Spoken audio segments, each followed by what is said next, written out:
Alcatraz gained notoriety from its inception as the toughest prison in America.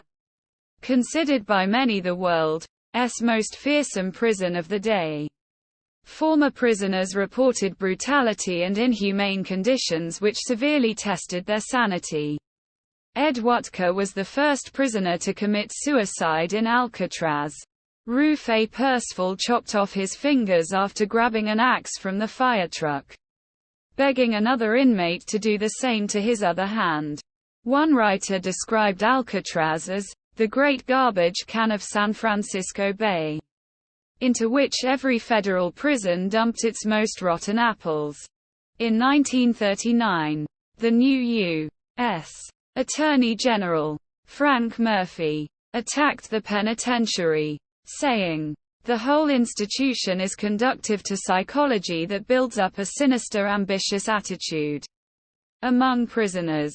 The prison's reputation was not helped by the arrival of more of America's most dangerous felons, including Robert Stroud, the Birdman of Alcatraz. In 1942, he entered the prison system at age 19, and never left, spending 17 years at Alcatraz.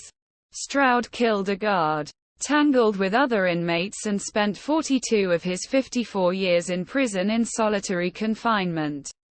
Despite its reputation, with many former inmates calling it Alcatraz, some prisoners reported that the living conditions there were much better than most other prisons in the country, especially the food, and many volunteered to come to Alcatraz. On December 3, 1940, Henry Young murdered fellow inmate Rufus McCain, running downstairs from the furniture shop to the tailor's shop where McCain worked.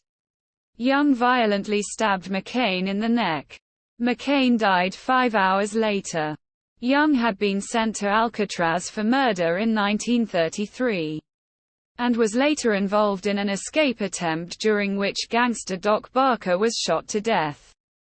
He spent nearly 22 months in solitary confinement as a result, but was eventually permitted to work in the furniture shop.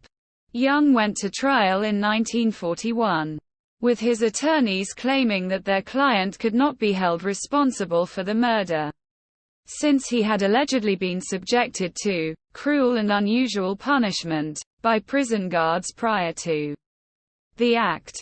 The trial brought Alcatraz into further disrepute. Ultimately, Young was convicted of manslaughter and his prison sentence was only extended by a few years.